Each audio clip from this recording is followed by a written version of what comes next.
Assalamualaikum warahmatullahi wabarakatuh. Perkenalkan, nama saya Syahlawi Salsabila, NPM 121 2019-083. Saat ini saya ingin mengerjakan UTS praktikum audit, yang dimana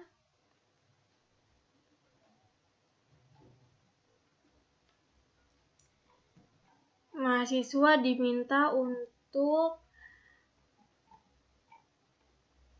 mempelajari kuesioner, menyiapkan prosedur audit, kemudian memberikan penjelasan tentang modul 2 di buku 1 maupun buku 2. Selanjutnya di sini terdapat ICQ atau kuesionernya. Kemudian di sini ada prosedur auditnya. Yang pertama itu prosedur audit untuk piutang usaha. Nomor 1, diminta daftar piutang usaha yang terdiri atas nama, alamat pelanggan, nomor faktur, tanggal faktur, dan jumlahnya, serta cocokkan dengan saldo di buku besar. Di sini sudah nama pelanggan, alamat, dan jumlah per kliennya itu dapat dilihat di buku 1 halaman 52 sampai 56 di daftar piutang saudari Esther. Kemudian nomor 2, pelajari kebijakan akuntansi perusahaan mengenai pengakuan pendapatan dan cocokkan apakah sesuai dengan prinsip akuntansi yang berlaku umum, serta pelajari juga kebijakan pemberian kredit dan jangka waktu pembayarannya. Ini juga sudah dapat dilihat di buku 1 halaman 23. Perusahaan menggunakan metode penghapusan langsung untuk piutang benar-benar tidak dapat ditagih. Kemudian yang nomor 3, lakukan analisis rasio mengenai perputaran piutang atau receivable turnover dan prosedur analisis mengenai fluktuasi piutang dengan perbandingan tahun sebelumnya. Ini juga sudah dicek pada nomor 3 ini. Kita dapat lihat di rasio perputaran piutang. Nah, ini sudah di rasio untuk penjualan tahun 2016, 2017, 2018, dan juga piutang tahun 2016, 17, dan 18. Kemudian untuk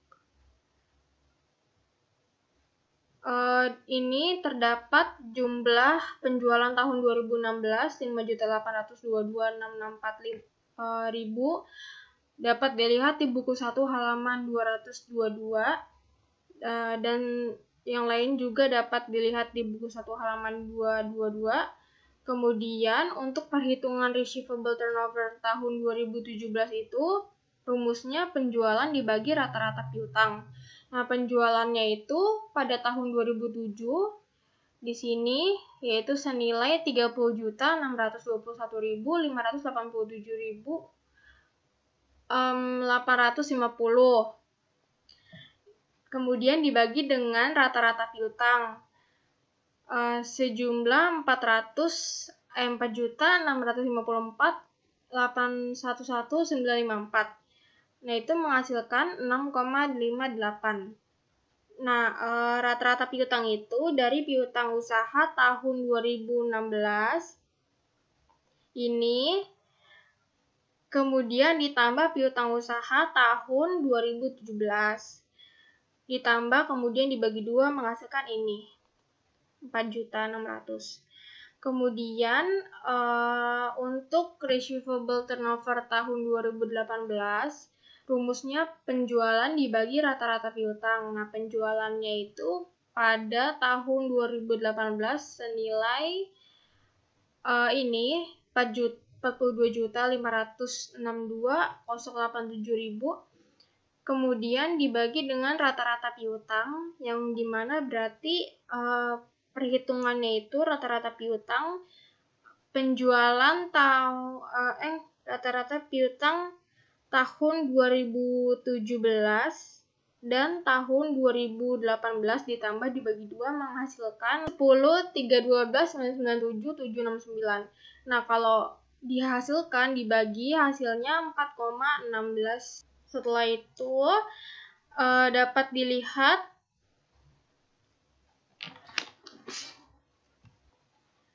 di sini dapat dilihat dari perbandingan rasio perputaran piutang diketahui bahwa PT Sugus mengalami penurunan dalam perputaran piutangnya. Semakin tinggi perputaran piutang, maka piutang yang dapat ditagih oleh perusahaan semakin banyak, sehingga akan memperkecil kemungkinan piutang tak tertagih dan memperlancar arus kas masuk. Dari hasil prosedur analitis, PT Sugus mengalami peningkatan dalam penjualan dan piutang usaha, tetapi mengalami penurunan dalam arus kas masuknya sebesar 30% minus. Oke, selanjutnya di prosedur audit lagi yang nomor 4 itu pilih sampel yang representatif. Pemilihan tanggal konfirmasi dapat dilakukan juga atas saldo sebelumnya. Tanggal mendapatkan keyakinan atas kebenaran saldo piutang per tanggal neraca. Lakukan prosedur tambahan misalnya dengan melakukan penelitian pada buku besar atas transaksi yang terjadi antara tanggal yang saldonya dikonfirmasi dengan tanggal neraca. Nah, itu dapat dilihat di indeks EE. Kita buka di indeks EE. Nah, di sini terdapat nama pelanggan, alamat, jumlah per klien, hasil konfirmasi 1 dan 2, perbedaan serta penerimaan setelah tanggal laporan posisi keuangan sampai dengan 28 Februari 2018. Nah, untuk penerimaan setelah daftar tanggal laporan ini, posisi keuangannya ini dapat dilihat di buku 1 halaman 57. Nah, untuk PT Krakatau ini, hasil konfirmasi yang pertama dan kedua itu NR. NR itu berupa no reply, yang dimana tandanya PT Krakatau ini tidak memberikan jawaban setelah PT Krakatau ini tidak memberikan jawaban atau konfirmasi yang diajukan oleh PT Sugus mengenai auditing. Nah, itu dapat dilihat di buku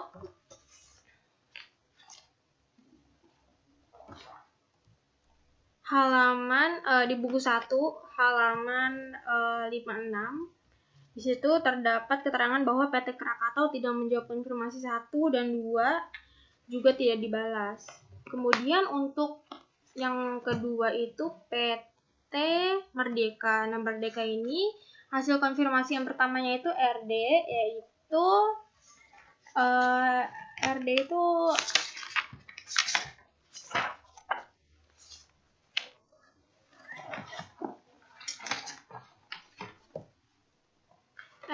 itu reporting difference. Nah, reporting difference itu artinya terdapat perbedaan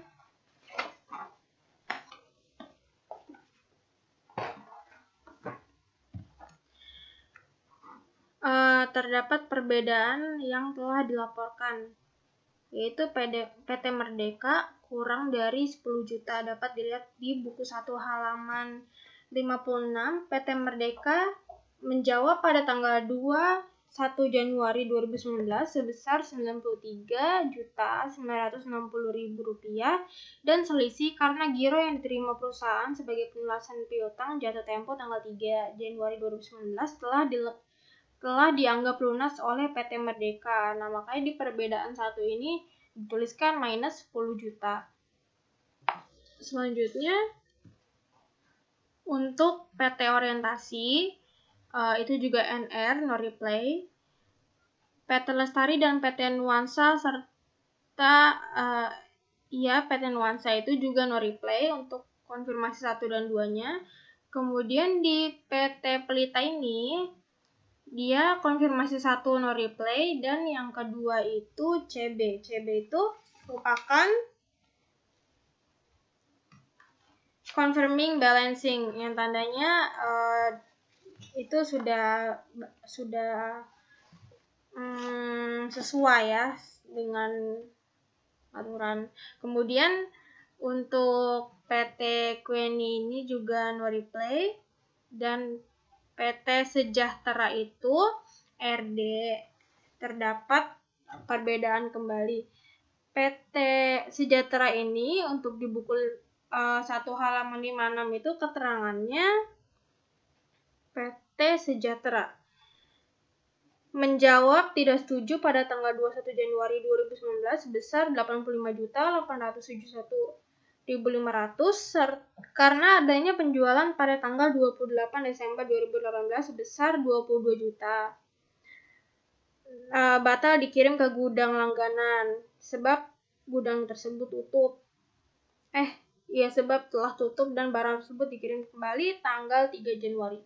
Nah, perbedaannya itu kan 22 juta rupiah, kemudian ditulisin di perbedaan satu ini, minus 22 juta. Perhitungannya dari yang perhitungan 22 juta ini, lihat di rumus. Ini yang 85 juta dikurangi dengan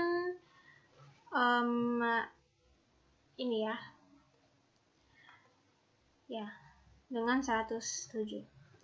Oke, selanjutnya untuk PT Usaha Lancar, no reply juga untuk konfirmasi 1 dan 2. Dan PT Wahana terdapat perbedaan lagi atau reporting difference. Yaitu keterangannya di buku 1 ini halaman 56, PT Wahana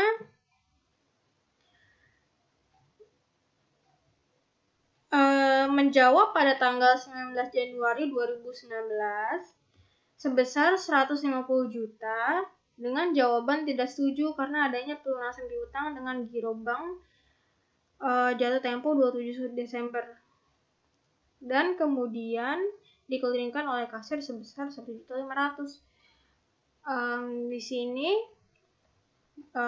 berarti PT Wahana itu sudah menjawab 150 juta sebagai jawaban tidak setuju, tapi karena adanya tidak setuju karena adanya pelunasan piutang untuk giro bank pada tanggal 27 Desember yang sudah dibayar lunas.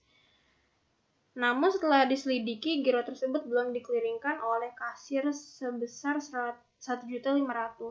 Nah, untuk perbedaannya itu ditulis di perbedaan 1 minus 1.500.000.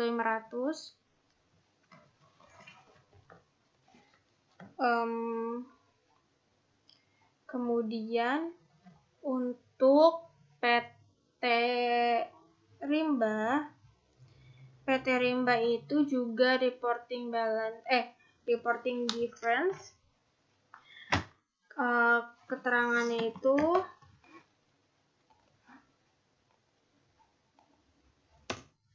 reporting difference pada buku halaman 56 itu PT Rimba tidak menjawab tidak setuju pada tanggal 21 Januari 2019 sebesar 16.500.000 karena adanya penagihan faktur tanggal 1 Desember sejumlah 11 juta. Maka itu perbedaannya ditulis di perbedaan 1 sejumlah 11 juta. Kemudian untuk PT Tempo di sini juga reporting difference. Untuk PT Tempo itu menjawab tidak setuju pada tanggal 21 Januari dan tidak mempunyai utang lagi karena sudah membayar tunai tanggal 20 Desember 2018 dan setelah diselidiki ternyata uang tersebut telah dibawa kabur oleh salesman. Nah, untuk yang PT Tempo ini harus dibikin jurnal koreksi karena uangnya dibawa kabur oleh salesman. Kemudian kita tulis di jurnal koreksi di sini. Nah, untuk PT Tempo tadi ada di nomor 6 ini, jurnalnya itu beban piutang tak tertagih karena dibawa oleh salesman tadi, dan pada piutang usaha PT Tempo sejumlah 15 juta. Koreksi untuk mencatat penghapusan piutang PT Tempo karena uang tersebut telah dibawa kabur. Selanjutnya,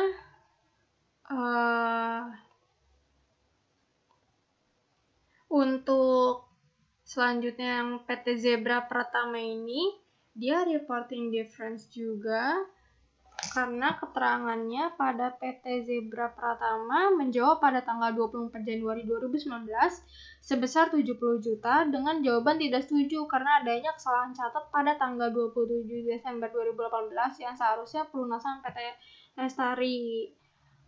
Jadi ada kesalahan yang seharusnya untuk PT Zebra tapi malah seharusnya untuk pelunasan PT Lestari malah ke PT Zebra. Nah, karena ini ada terdapat perbedaan lagi, jadi ditulis di perbedaan 1 sejumlah 15 juta. Dan ini juga dibikinkan jurnal koreksinya, karena ini salah catat kan ya hitungannya.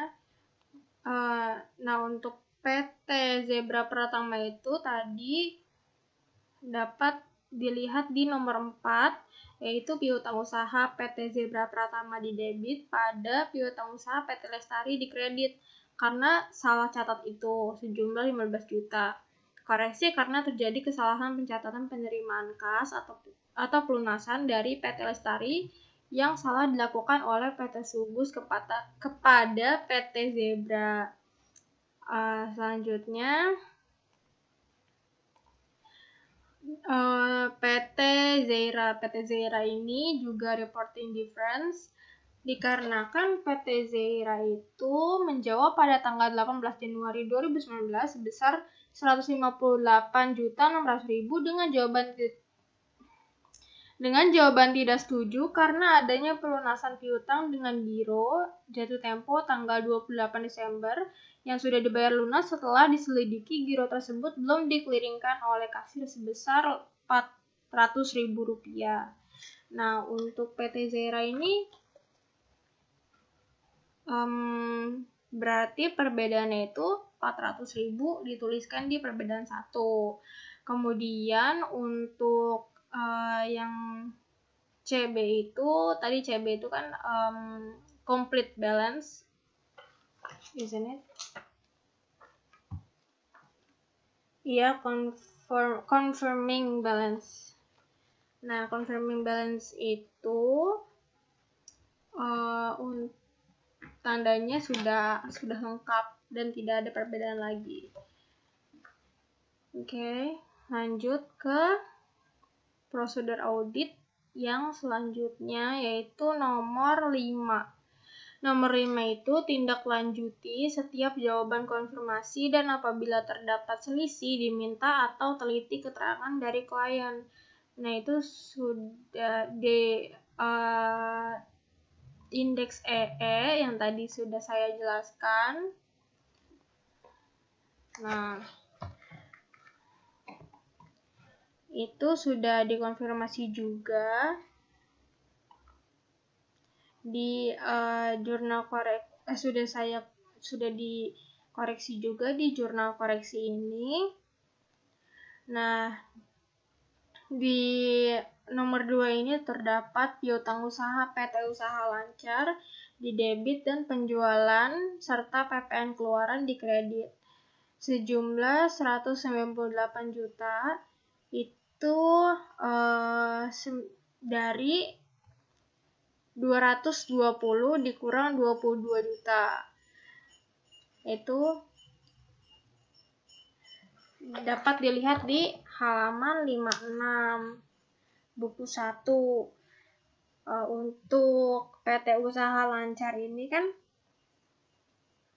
nih di 56 ini pesanan pada PT Usaha Lancar atas penjualan tanggal 22 Desember 2018 sebesar 22 juta. Barang telah diserahkan ke pelanggan, terjadi salah catat seharusnya sebesar 220 juta. Nah, 189 juta ini perhitungan dari 220 juta dikurangi dengan 22 juta. Kemudian penjualannya itu 180 dan PPN-nya itu 18 juta, perhitungan dari 10% dari penjualannya ini 180 juta. Nah, koreksi ini terjadi karena kesalahan pencatatan piutang pada PT Usaha Lancar yang seharusnya 220 juta hanya dicatat sebesar 22 juta. Oke. Selanjutnya,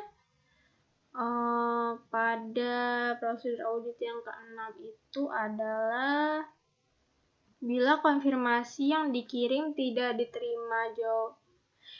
diterima jawaban atau tidak dapat dilakukan konfirmasi, lakukan alternatif prosedur lainnya. Misal dengan memeriksa bukti dasar pencatatan dan uji penerimaan pembayaran piutangnya. Ini terdapat pada indeks EE1 dan EE2. Nah, di indeks EE1 yang pertama ini, indeks EE1 itu adalah ringkasan hasil dari konfirmasi positif piutang usaha. Nah, ini adalah pengiriman pertama pada tanggal 14 Januari 2018. Nah, di sini tanggalnya ini dapat dilihat di buku 1 halaman 3 nomor 6. Kemudian untuk di sini kan ada jumlah konfirmasi, jumlah persentase tahun berjalan dan persentase tahun lalu. Nah, di sini tuh ada saldo menurut konfirmasi CB. Yang tadi CB itu adalah confirming balance ya, kalau nggak salah. Iya, confirming balance. Itu jumlahnya ada 2. Kita lihat lagi di EE. Nah, ini ada 2 kan untuk Fourbox Inc. dan Royal Inc. Corporation. Nah, selanjutnya selanjutnya di sini untuk jumlah CB-nya itu hasilnya dari CB yang Fourbox Corporation dan Royal Inc. Corporation ditambah 90 juta ditambah 182 juta. Hasilnya 272 juta. Nah, untuk hasil konfirmasi RD di sini jumlahnya ada 7. 7 itu yaitu 1, 2, 3, 4, 5, 6, 7. Nah, untuk jumlah RD-nya itu hasil dari PT Merdeka ditambah dengan PT Sejahtera dan selanjutnya ditambah dan hasilnya 534.931.500. Kemudian untuk NR atau no reply itu ada 7. Dapat dilihat di sini 1, 2, 3, 4, 5, 6, 7 dan jumlahnya juga hasil dari semua NR yang ada di sini. Dijumlahkan hasilnya 11.999.141.780. Nah, kemudian untuk persentase tahun berjalannya itu, perhitungannya itu dari jumlahnya ini, jumlah CB dibagi dengan total piutang usaha dikali dengan 100. Begitu pula yang RD. RD itu adalah perhitungannya jumlah hasil konfirmasi RD dibagi dengan total piutang usaha dikali 100. Dan juga yang NR perhitungannya total jumlah NR dibagi dengan total piutang usaha dikali 100. Nah, untuk persentase tahun lalu perhitungannya adalah jumlah RD, konfirmasi RD dibagi dengan total RD untuk tahun lalu yaitu 2017 senilai 453.325.000. Nah, begitu pula untuk NR no reply. Di sini juga perhitungannya jumlah NR tahun 2018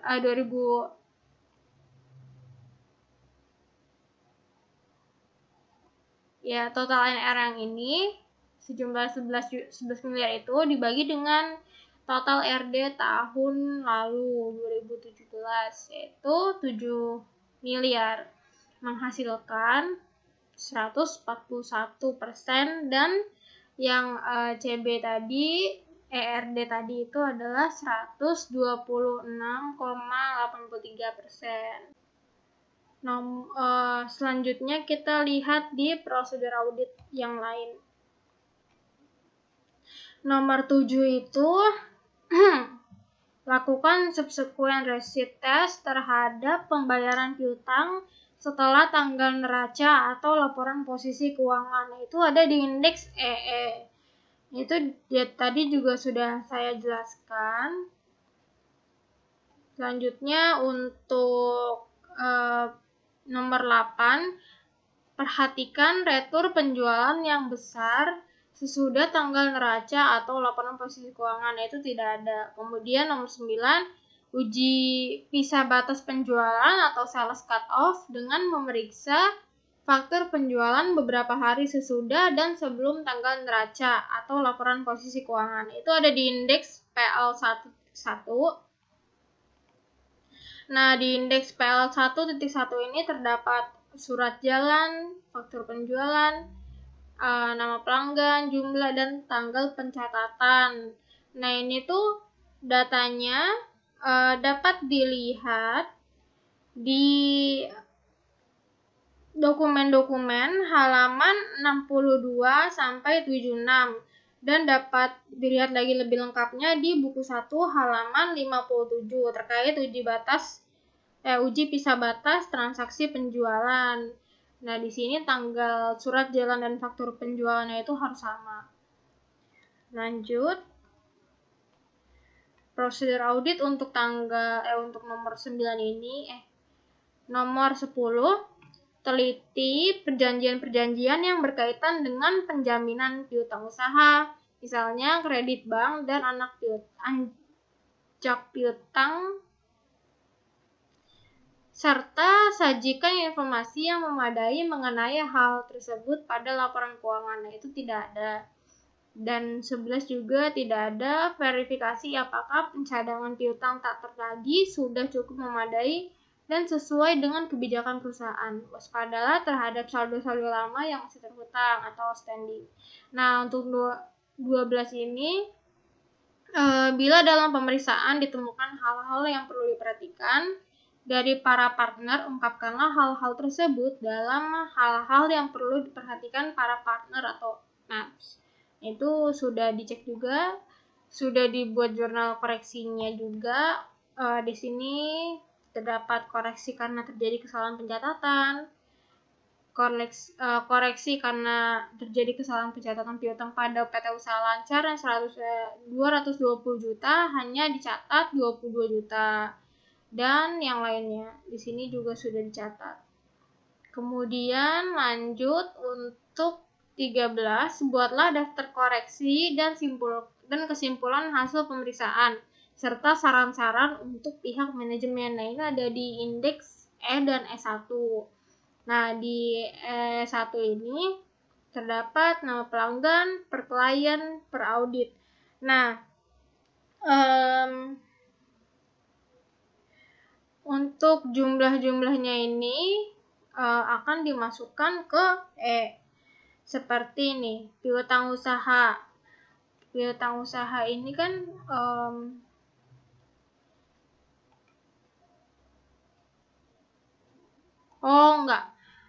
ini untuk di sini terdapat debit dan kreditnya, totalnya itu 841 juta untuk debit dan 74 juta untuk kredit, serta total per audit dan total per kliennya. Nah, untuk ini total debit dan kredit itu dimasukkan ke dalam E. Di sini nih, di debit dan kredit. Jadi yang dimasukkan ke dalam indeks E itu hanya debit dan kreditnya saja. Itu dari ini yang indeks E1 ke indeks E. Selanjutnya dari indeks seperti ini dapat disimpulkan bahwa dari hasil pemeriksaan piutang usaha, terdapat daftar piutang usaha yang terdapat pada indeks E1 dan konfirmasi piutang usaha pada indeks EE. Data tersebut dapat disimpulkan bahwa piutang usaha disajikan secara wajar dan bebas dari salah saji material. Oke, selanjutnya berikut adalah prosedur audit untuk piutang usaha. Kita akan lanjut ke prosedur audit untuk pajak pertambahan nilai. Nah, untuk pajak pertambahan nilai ini terdapat 6, namun semuanya tidak ada indeks, tidak ada pencatatannya.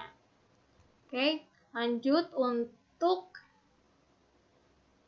indeks untuk prosedur audit penjualan. Yang pertama adalah siapkan schedule utama dari penjualan. Dapat dilihat di PL1. Nah, untuk penjualan itu sebesar 42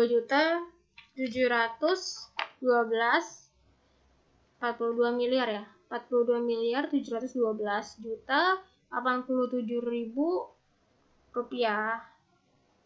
Nah, selanjutnya untuk prosedur audit yang kedua, minta buku penjualan atau jurnal penjualan serta cocokan. Oke.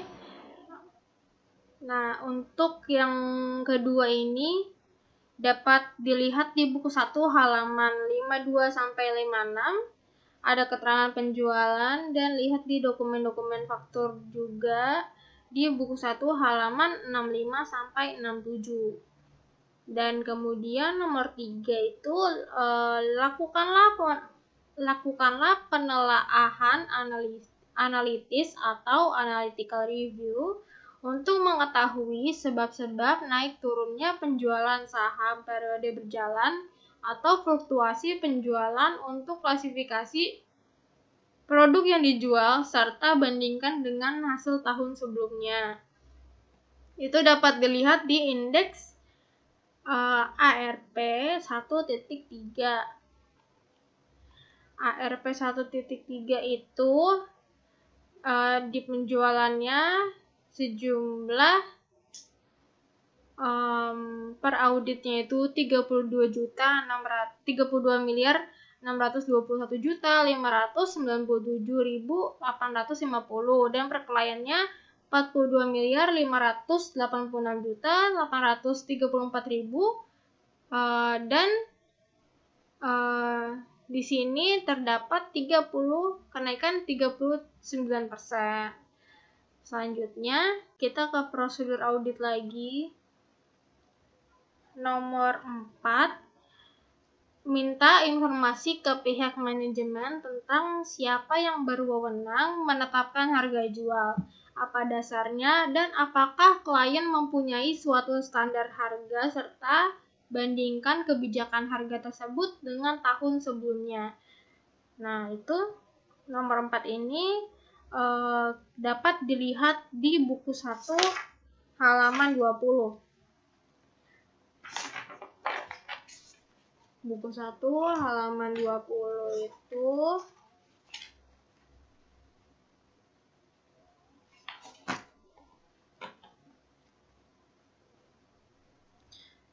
dituliskan yang berwenang itu staf akuntansi biaya di bawah kepala bagian akuntansi Saudari Alvia. Selanjutnya untuk nomor 5 itu yakinkan bahwa semua penjelasan telah dicatat dengan lengkap dan tepat dengan memeriksa secara sampling bukti penjualan seperti faktur, surat jalan, bukti penerimaan kas atau bank. Pastikan metode pengakuan pendapat telah sesuai dengan kebijakan akuntansinya.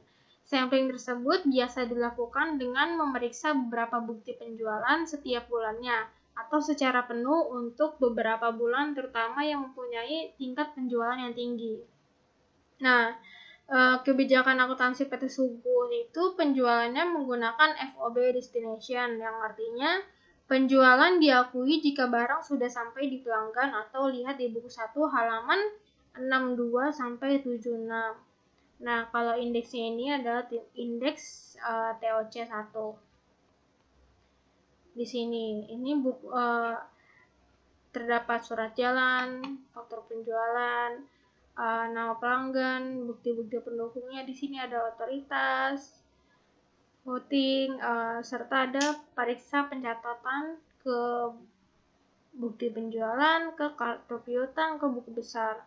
Nah, ini keterangannya berarti bukti pendukungnya ada, otoritasnya ada, voting ada, bukti penjualan ada, kartu piutang ada, dan periksa pencatatan buku besar itu tidak. Oke.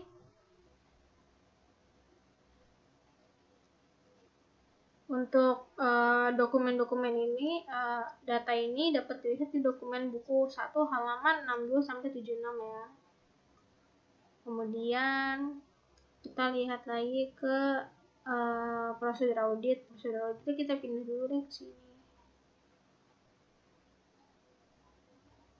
Nah, lanjut nomor 6 ya. Nomor 6 itu waspada terhadap dokumen penjualan yang tidak berurut. Hubungkan pemeriksaan tersebut dengan pergerakan persediaan untuk mendeteksi adanya penjualan yang tidak dibukukan. Nah, 6 ini tidak ada. Kemudian nomor 7, periksa secara sampling harga satuan yang tercantum dalam faktur atau nota debit dengan daftar harga atau kontrak bila ada. Kemudian perkalian sebentar. Nomor 7.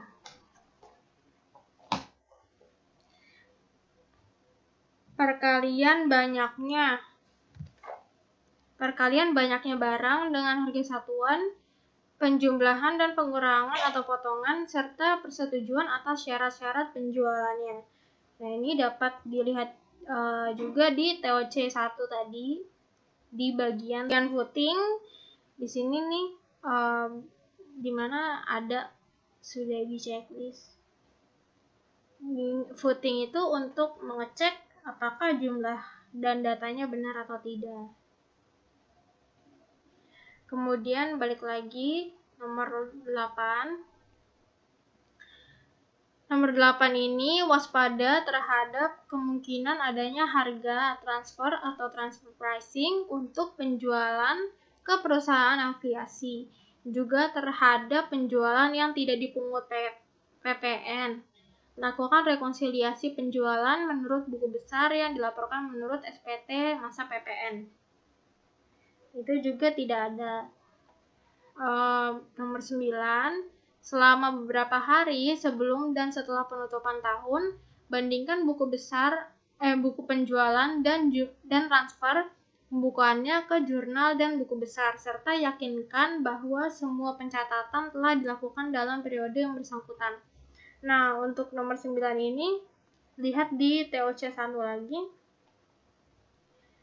Nah, ini tuh untuk periksa pencatatan ke buku penjualan, kartu piutang, dan buku besar ini. Keterangannya kan ada di sini semua.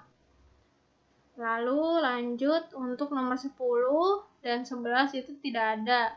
10 itu waspada terhadap retur penjualan yang besar apabila terjadi setelah tanggal neraca.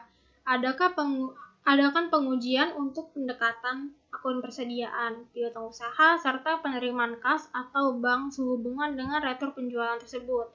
Yang 11 itu juga tidak ada ya.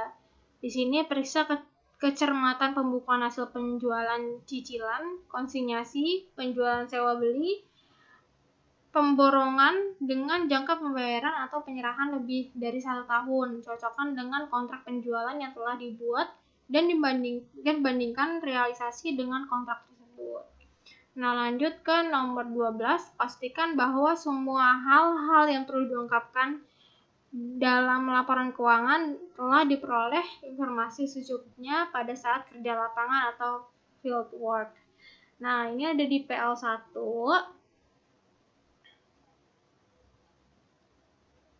Ini juga tadi sudah dicek. Kemudian 13. Buatlah daftar koreksi yang diperlukan serta kesimpulan dan komentar hasil pemeriksaan. Nah, ini juga terdapat di PL1. Lihat di catatan pemeriksaannya itu.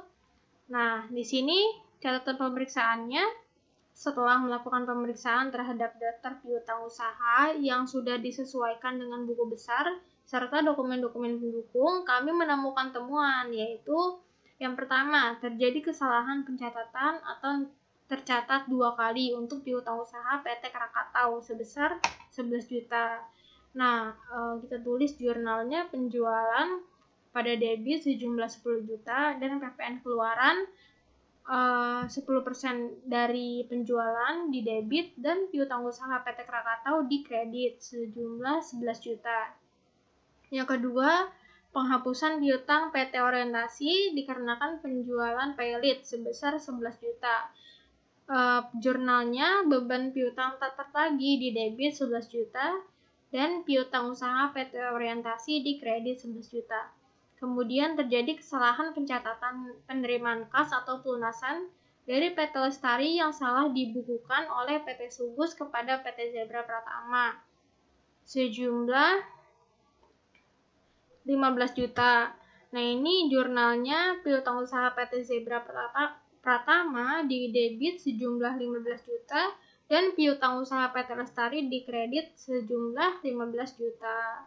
Kemudian ada pembatalan atas penjualan oleh PT Sejahtera dikarenakan perusahaan tutup sebesar 22 juta dan barang tersebut baru dikirim pada tanggal 3 Januari 2019. Selanjutnya, di sini terdapat penjualan sebesar 20 juta di debit dan PPN keluaran 10% dari penjualan sebesar 2 juta di debit dan piutang usaha PT Sejahtera 22 juta di kredit. Kemudian ada terjadi kesalahan pencatatan untuk piutang usaha PT Usaha Lancar sebesar 22 juta, seharusnya 220 juta. Pencatatannya itu piutang usaha PT Usaha Lancar di debit 198 juta, itu perhitungan dari 220 juta dikurangi dengan 22 juta. Dan penjualan di kredit 180 juta dan PPN keluaran 10% dari penjualan di kredit sebesar 18 juta. Kemudian keuntungan atas selisih kurs Forbox Incorporation, jurnalnya piutang Forbox di debit 210 juta dan pendapatan lain-lain di kredit 210 juta. Lalu penghapusan piutang PT Tempo karena uang tersebut dibawa kabur sebesar 15 juta. Jurnalnya beban piutang tak tertagih di debit 15 juta dan piutang usaha PT Tempo di kredit 15 juta. Kemudian keuntungan atas selisih kurs Royal Incorporation, jurnalnya piutang Royal di debit 418 juta dan pendapatan lain-lain di kredit 418 juta. Kesimpulannya, data di atas telah disajikan secara wajar dan bebas dari kesalahan yang material. Sekian yang dapat saya sampaikan. Mohon maaf kalau ada kesalahan. Wassalamualaikum warahmatullahi wabarakatuh.